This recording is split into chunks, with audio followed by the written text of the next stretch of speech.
Thank you, guys. This has been a great dialogue.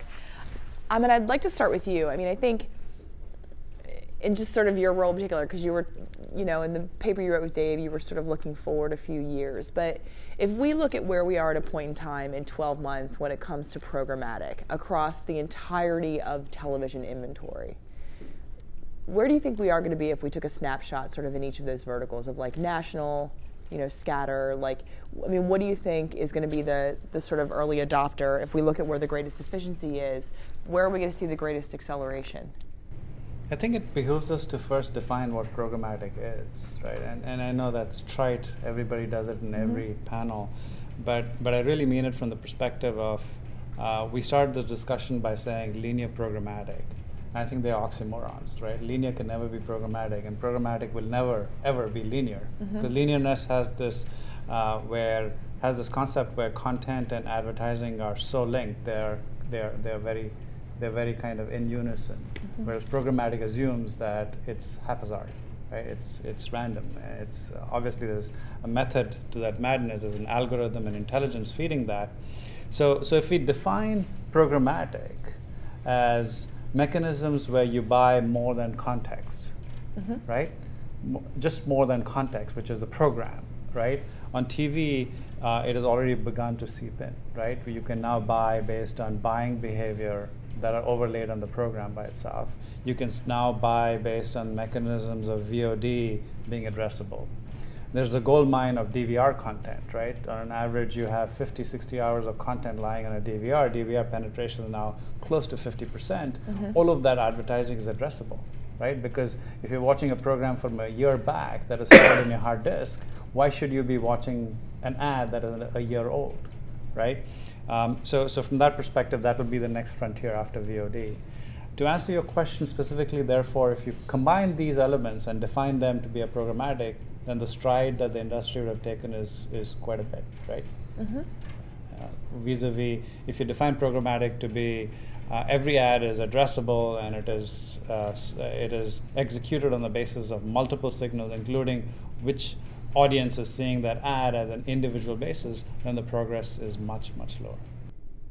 Do we have, Dave, from your perspective, as to the data that RenTrack is capturing, the thing about television, we talk about this a lot with online video, is there's finite inventory, right? It's not a purely liquid market. Like you just can't start making more inventory, right? That's one of the business challenges and opportunities that we have.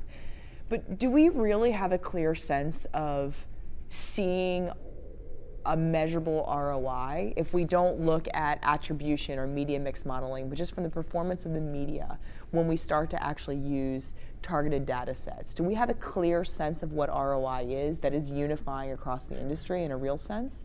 Oh, wow. I was going to say yes to you, said unifying across the industry. So I don't think there is an agreed upon metric or standard for ROI. But there are opportunities to tie television exposure to some downstream purchase metric. And then that still, so probably gets a step beyond traditional market mix modeling, which is more of a high level, here are the high level levers by channel of spend, and here's performance, and the unit of analysis is sort of by time, by geography, some sales metric. Whereas I think there's an opportunity to look at individual homes and say, okay, for these homes, did they do the desired action or purchase behavior?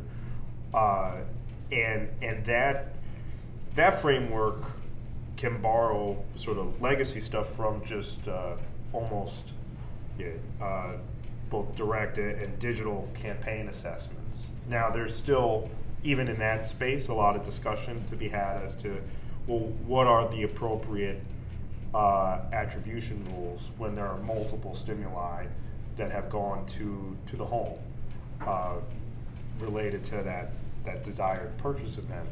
But I think that's largely not done historically in the television space, ostensibly because of the absence of information in order to do it. So be rare to say, okay, well, who saw? So what's typically known as, okay, some percentage of the U.S.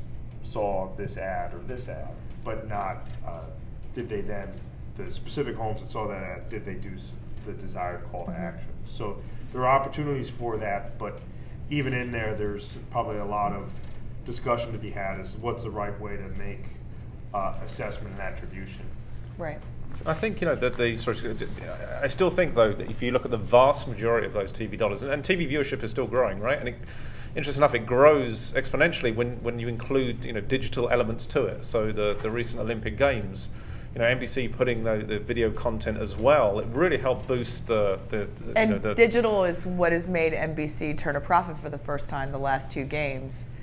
It was that net new revenue from digital, right? So there's that linking, but it is still the case, and I think of a lot of the people I know in the industry, how many of the buyers were actually at the games, because it's a relationship business. There is still so much of the process by which buyers and sellers work is through building a relationship. There's the jokes about the steak dinners or steak lunches in New York and taking the whole afternoon off. To an element, that still occurs because we're talking huge budgets. You have the whole upfront that you go through, which the digital element is still pretty small. I think for the major networks, it's going to take a long time for it to eventually go over to this almost like a stock exchange process of being able to use data and really select exactly what I want. Part of it is still, if I want these top shows, I'm still going to get some stuff. But I don't think that's what we're talking about. I mean, I go back to Ahmed's point of defining programmatic, right? Because I think we use programmatic interchangeably with RTB and marketplace, right? And I think there are 2 things. One, there's nothing real time about the television planning that we're talking about, or the buying, nothing real time, right? And there's no auction basis to it. But 2, a marketplace, as we discussed in our sort of prep, right? A marketplace is theoretically transparent, it's liquid, it's where the supply and demand curve match. And even more so in linear television buying than in online video, you have fixed prices, you have price floors, right? There's no sort of like, let the market bear what it will around my inventory, right? So I think that's one of the big things we need to be. It's still that relationship. No, I don't, Fraser, I am absolutely disagreeing with you, but I'm just saying that those relationships remain as precursors, even if the actual execution of the buy is done in an automated or programmatic platform. Those steak lunches are about building relationships and building trust. And so even in a programmatic marketplace, there's still going to have to be that trust for the sellers to put their inventory out there. And the downward pricing pressure and fear of auctions, in many ways, the direct response business is an auction today. It just happens at the time you're filling your remaining inventory, the prices that are high enough to clear are the ones that make it on air. So if somebody is bidding $1 for a linear programmatic unit, that's never going to clear. So the market forces will work to keep the trust for the seller and buyer to work together to make the business happen. There's an important distinction that the buy process doesn't necessarily have to change for automation and programmatic tools to be activated. So you may make this direct buy, you may make this big investment, but to your point about digital being the first time they made a profit, because people are consuming across all screens, you have to have some mechanism to be able to understand where that audience is in that journey. Did they watch it in their living room? Did they watch it on their tablet? And better targeting the media you already own. So I think platforms like ours and others can be activated against inventory you already own. It doesn't necessarily have to be about the execution of the inventory. It can be about the decision, the planning, and the management of inventory that you bought directly. And you see that in digital too, private marketplaces and premium programmatic. So I think those parts of the programmatic ecosystem apply best to TV. And not all, there seems to be so much focus on it being an auction model or a marketplace. I think that's just one slice of the value of these programmatic tools.